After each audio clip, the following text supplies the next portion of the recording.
हम श्रीनगर से tulip garden घूम करके लगभग 11:30 बजे रवाना हुए पहलगाम के लिए। वो पूरा का पूरा माहौल जो था उसने हम लोगों को इतना ज़्यादा डरा दिया था। बस की लाइट्स हम लोगों से कहा गया था कि बंद रखिए। उस वक्त तो वो बैटरी हमारे लिए बिल्कुल बहुत बड़ा खजाना थी। कुछ घंटे जो थे वो हमारे इतनी ज़्यादा दहशत में बीते हैं। एयरलाइंस वालों ने तो सच में इस मौके में भी उन्होंने आम जनता को लूटना नहीं चाहिए। अरे वहाँ तो इंसानियत दिखाओ। इतने यंग लोगों को जो अपने अपने परिवार का सहारा थे उनको चुन चुन के मारा है, वो भी धर्म पूछ के मारा है। ये क्या हुआ भाई? हर जगह हमको बराबर आर्मी दिखी है। अब वो चूक हुई है या उसमें लोकल लोगों का कितना इन्वॉल्वमेंट है, उसके बगैर तो पॉसिबल ही नहीं है। पर ये जन्नत को तो इन्होंने नर्क बना दिया।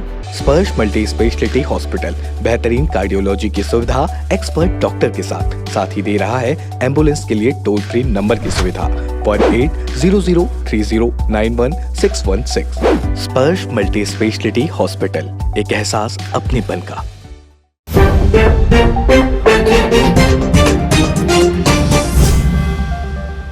हमारे साथ अभी मौजूद हैं नीलिमा मिश्रा जी, जो अभी अपना हाल बताने वाली हैं कि किस तरह से उन्होंने श्रीनगर का हाल देखा। उसमें इनके साथ छोटे छोटे बच्चे भी थे, उनका क्या उस समय क्या हाल रहा था, वो किस तरह से खौफ में थे और इन्होंने किस तरह से खुद को भी संभाला और बच्चों को भी संभाला है। तो आइए जानते हैं इन्हीं से उस समय क्या हालात रहे थे। हम श्रीनगर से ट्यूलिप गार्डन घूम करके लगभग 11:30 बजे रवाना हुए पहलगाम के लिए, क्योंकि हमारा अगला डेस्टिनेशन जो था पहलगाम था।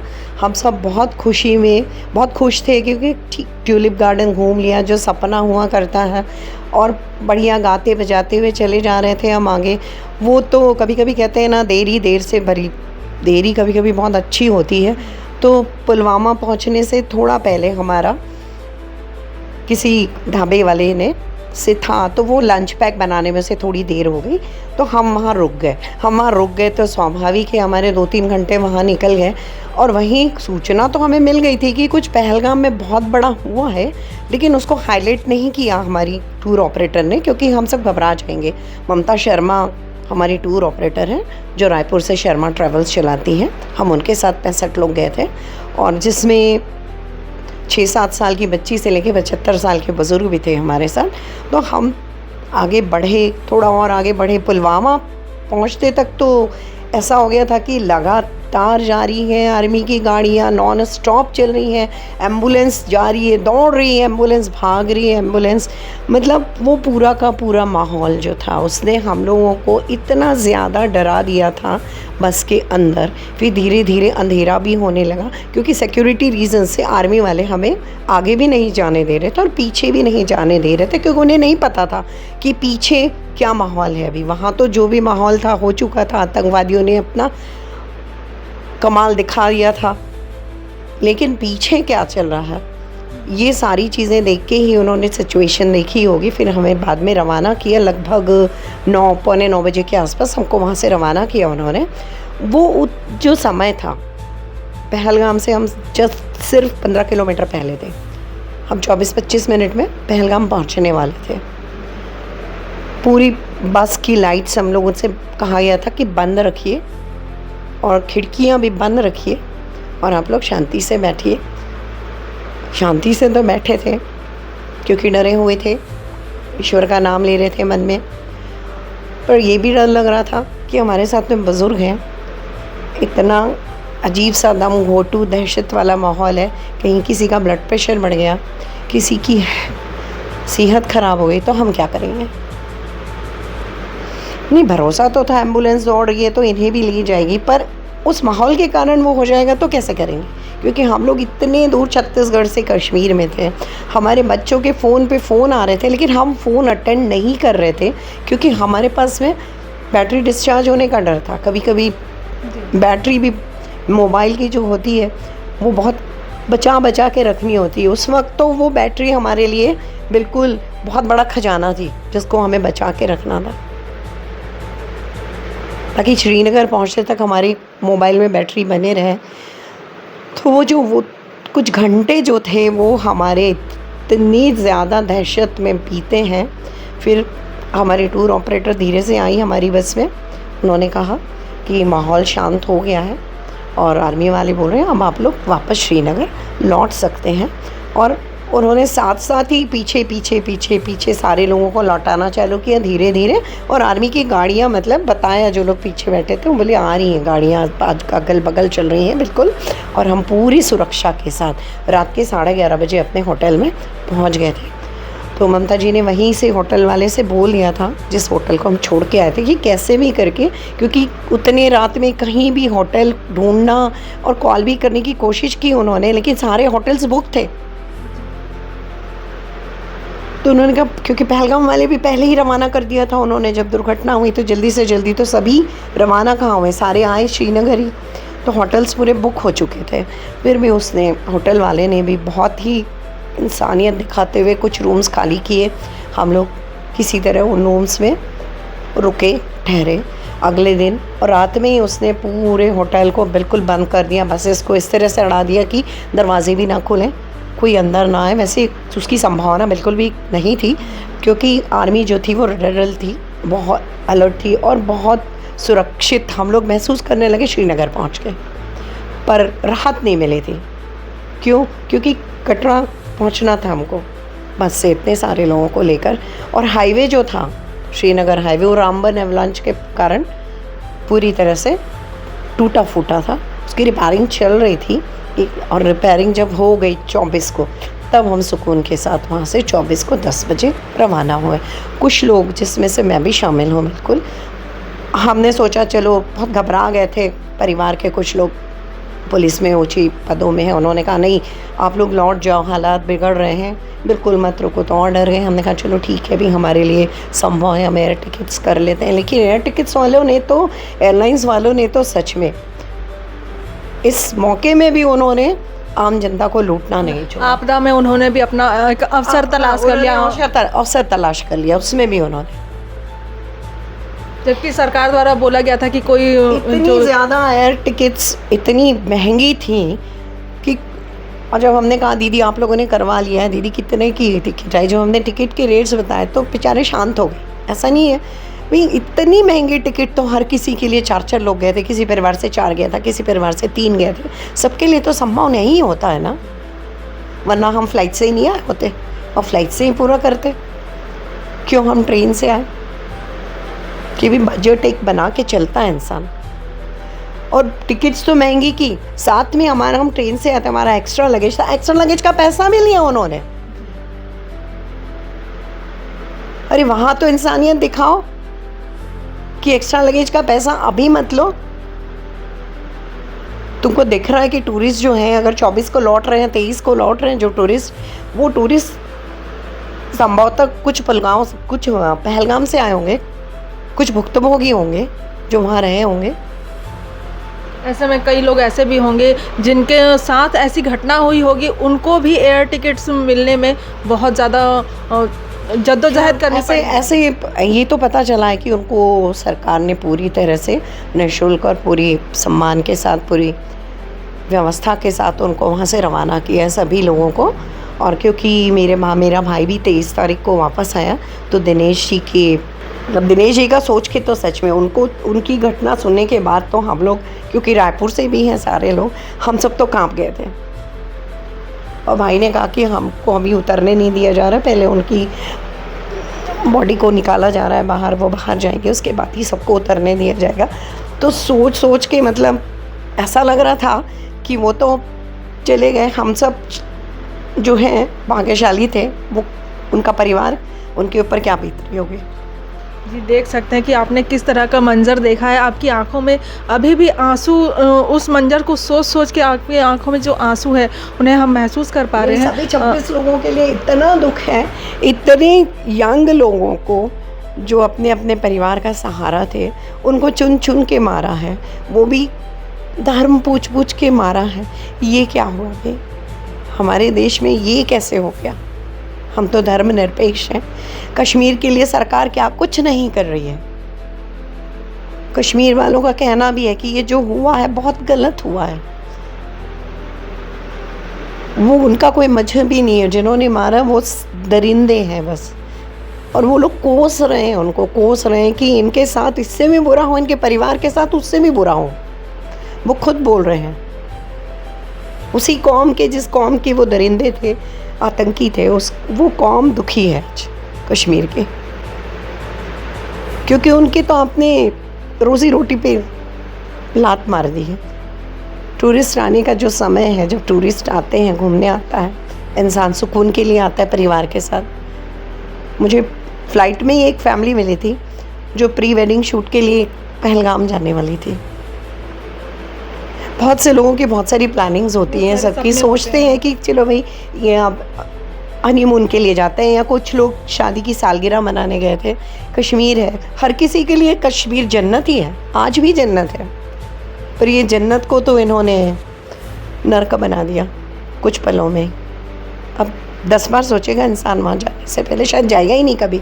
इस घटना के बाद आप सब लोगों में जो दहशत का माहौल था, उसके बाद आप लोगों ने कैसे एक दूसरे को संभाला? किस तरह से आप लोगों की एक्टिविटीज़ रही? क्या कुछ करते थे उस समय में, खाली समय में? हम 23 तारीख को होटल 22 को तो पहुंच गए थे। सुबह सब रिलैक्स हुए, दरवाज़ा खटखटाया गया, चाय रेडी है। होटल वाले ने 6 साढ़े 6 बजे चाय रेडी कर दी थी बिल्कुल सब, क्योंकि चाय पी सबने। फिर उसके बाद कहा 9 से 8 बजे तक आपको नाश्ता बिल्कुल दे दें। 8:30 तक हमें नाश्ता मिला। उसके बाद फिर सब फ्रेश होकर के उन्होंने कहा अभी बाहर मत जाइएगा आप लोग, थोड़ी देर बाद हम बताएंगे आपको। पूछ भी रहे थे फ़ोन से सब एक दूसरे से, वो लोग खुद ही बहुत मदद कर रहे थे, आसपास वाले सारे लोग। हमारा कैब ड्राइवर था जो हमको ट्यूलिप गार्डन घुमाया था, सब सारे लोग थे। हम उनसे भी पूछ रहे थे, बोले नहीं बहुत शांत है। हमारे साथ हमारे ही होटल में बुज़ुर्ग दंपत्ति जो गुजरात इंदौर से आए हुए थे, ठीक वो रुके हुए थे। वो पहलगाम में थे उस वक्त जब ये दुर्घटना हुई। वो प्रत्यक्षदर्शी थे, उनके साथ प्रत्यक्षदर्शी थे वो, क्योंकि वो बुज़ुर्ग हैं इसलिए वो घोड़े से चढ़ के ऊपर नहीं जा सके और बल्कि नीचे थे। लेकिन जब गोलियों की लगातार आवाज़ आई, उन्होंने सुनी और उनके ड्राइवर ने कहा कि 1 मिनट भी नहीं रुकना है, आप बैठिए, सामान डालिए और वापस चलिए।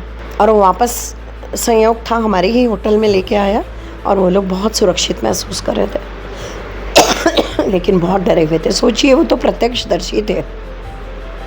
आप लोग होटल में किस तरह से रह रहे थे? मतलब भजन कीर्तन और बाकी कुछ हम लोगों ने एक्टिविटीज़ की कुछ, ताकि सब जो डरे हैं सहमे हैं, तो हम लोगों ने कुछ छोटे छोटे गेम्स किए। फिर हम लोग वहाँ बीच में लॉन जैसा था, वहाँ सब लोग इकट्ठे, क्योंकि ठंड भी काफ़ी थी तो अच्छी धूप थी, सुनहरी धूप थी, तो सब बैठे हुए थे। सबसे पहले तो जैसा हम लोग हिंदुओं में ज़्यादातर रहता है कि हनुमान चालीसा का पाठ करें, क्योंकि हनुमान जी जो हैं वो सबसे ज़्यादा शक्तिशाली हैं, संकट मोचन है, विघ्नहर्ता गणेश जी का नाम लिया, श्री राम का नाम लिया। सारे लोगों ने सामूहिक हनुमान चालीसा का पाठ किया। फिर जिसको जो भजन गाना था, जो आता है अपनी श्रद्धा से वो गाए। फिर पासंदा बॉल किए, किसी से कोई गाना गाया, कोई कुछ एक्टिंग किया, कुछ इस तरह से, ताकि माहौल थोड़ा लाइट हो जाए, हल्का फुल्का हो जाए। हम लोगों ने तो बहुत सारे गेम्स सोचे थे कि ये करेंगे वो करेंगे। बस में भी हम लोग का बहुत सारा प्लानिंग था, क्योंकि हम पहलगाम में पूरी एक रात हमारे पास थी, तो हमारे पास में थे, इसलिए हमने सोचा चलो यहाँ पे करवाते हैं। फिर लोगों को अच्छा लगने लगा, फिर बाकी लोग भी आने लगे। फिर कॉल कर करके सबको बुलाया जो होटल के रूम में चुपचाप बैठे हुए थे। हाँ, वो भी आए। फिर उनको भी बहुत अच्छा लगा। फिर सारे लोग फिर लंच के बाद फिर सब रूम में गए और शाम को फिर कैंप फायर किया बाकायदा। फिर वहाँ पे हम लोगों ने, केरल वाले आए हुए थे उसी समय, तो उन्होंने कहा कि उनको पता चल चुका था कि हम लोग वहाँ से लौटे हैं और वापस शायद कल तक चले जाएंगे, परसों तक। उन लोगों ने हमारे लिए इतना अच्छा माहौल बनाया कि हम आपको बता ही नहीं सकते। हम एक दूसरे की लैंग्वेज तो, कि या तो हम उनसे इंग्लिश में बात कर सकते थे, बट उतनी अच्छी हिंदी उनको नहीं आती थी, बट फिर भी भाषा कभी दीवार नहीं बनती आत्मीयता के लिए। तो उन्होंने कहा चलिए हम मिल कर के थोड़ा सा नाचेंगे गाएंगे, तो हल्का फुल्का माहौल बना, थोड़ा एक दूसरे के साथ में गाना गाए। बहुत अच्छा लगा, बहुत ही अच्छा लगा। तब हम सबको ऐसा लगा कि हाँ अब शायद, और सूचना मिलती जा रही थी कि कल शायद रास्ता खुल जाएगा रास्ता। इस उम्मीद में पूरी रात कटी, पर थोड़ी राहत भरी कटी। और अगले दिन जब ममता जी ने सुबह डाला 7:25 या 30 पे कि आप लोग फटाफट तैयार होकर के आ जाइए, हम ब्रेकफास्ट करेंगे और रवाना होंगे, फिर तो इतनी ज़ोर की आवाज़ आई कि वो केरल वाले अपने रूम से सारे बाहर आ गए कि व्हाट हैपेंड करके। पता चला हम सब बहुत खुश हैं, एकदम खुशी के मारे हम सब उछल रहे थे कि हमको कल जाने मिल रहा है, घर वापसी की घर वापसी। फिर बहुत से लोग वैष्णो देवी का मान के आए थे, उनको वैष्णो देवी के दर्शन भी हुए। वो कटरा पहुँचे 9:30 बजे, सोचिए रात हो गई थी, और 11 बजे उन लोगों ने वैष्णो देवी चलना भी चालू किया। जोश देखिए। और अगले दिन, और उनमें सभी शामिल थे, 60 साल 70 साल की हमारी दीदी जो यहाँ से गई थी, कमल दीदी। हमको तो लगा था दीदी शायद ना जाएं, लेकिन फ़ोन करके पूछा तो पता चला दीदी भी गई हुई है। किसी के जोश में कमी नहीं आई, क्योंकि सबको लगा माता रानी ने सुरक्षित बुला लिया है तो अब दर्शन भी हो जाएंगे सुरक्षित। और वाकई में ईश्वर की कृपा से सब सुरक्षित वापस आ गए हैं, अपने अपने घरों में आराम कर रहे हैं, क्योंकि दहशत फिर थकान सभी कुछ है, तो सारे लोग सभी अपने घर में सुरक्षित पहुंच गए हैं। मैसेजेस आ रहे हैं, हमारा एक ग्रुप में बन गया था, उसमें ट्रैवल ग्रुप एक बना था, तो उसमें सबके मैसेजेस आ रहे हैं, हम पहुंच गए। तो हमको भी बहुत सुकून मिल रहा है, सब अपने घरों में पहुंच गए। घटना के बाद आपको क्या लगता है कि इसमें केंद्र सरकार की जो सुरक्षा व्यवस्था में चूक है, ये क्या है? ऐसा लगता तो नहीं है, क्योंकि हम कुछ बहुत सारी जगह में वहाँ पे गए, वहाँ चप्पे पे आर्मी दिखती थी हमको। हर जगह हमें आर्मी के पर्सन्स जो थे वो बंदूक लिए हुए पूरे समय इधर से उधर घूम रहे हैं। हर जगह वो जाने से पहले, पुलवामा वैसे भी बहुत सेंसिटिव एरिया, और भी 2-3 एरिया, रामबन एरिया भी बहुत सेंसिटिव एरिया, हर जगह हमको बराबर आर्मी दिखी है, तो लोग तैनात थे। अब वो चूक हुई है या उसमें लोकल लोगों का कितना इन्वॉल्वमेंट है, उसके बगैर तो पॉसिबल ही नहीं है। तो उसमें सब यही बोले, खुद कश्मीरी वहाँ बोल रहे हैं कि नहीं, सेना तो हमको बहुत, यहाँ पे सेना के कारण हम खुद भी सुरक्षित हैं, सेना चप्पे पे फैली हुई है, इतने आसानी से चूक तो नहीं हो सकती, लेकिन कुछ दोगले लोग तो सब जगह होते हैं ना, तो उन्हीं की कुछ हरकत होगी, उन्होंने ही कुछ किया होगा, और जो इसमें मिले हैं तो उनका कभी ऊपर वाला कभी भला नहीं कर सकता, उनके साथ उतना ही बुरा होगा। अब आप अपने घर वापस, अपने छत्तीसगढ़ भिलाई वापस आ गए, अब आपको कैसा लगा? बहुत ज़्यादा राहत महसूस हो रही है, बहुत ज़्यादा सुकून महसूस हो रहा है। मैं तो बोलती हूँ छत्तीसगढ़िया सबले बढ़िया, और छत्तीसगढ़ सबले बढ़कर, क्योंकि ये इतना सुरक्षित जगह है जहाँ हम इतने सुकून से रहते हैं। सेंटर है, इतने 7 राज्यों से सीमा जुड़ी हुई है हमारी, लेकिन यहाँ पे इस तरह की कुछ छुटपुट नक्सलाइट एक्टिविटीज़ छोड़ दीजिए, वो घुर जंगल में होता, वहाँ कभी भी आज तक किसी, हम खुद अभी होकर आए, कभी किसी टेररिस्ट को आँख उठा के देखते भी नहीं हैं। उनकी अपनी कुछ अलग हैं, वो अलग चीज़ें होती हैं, लेकिन ऐसा कभी नहीं होता है, और बहुत अच्छा लग रहा है अपने घर पहुँचकर।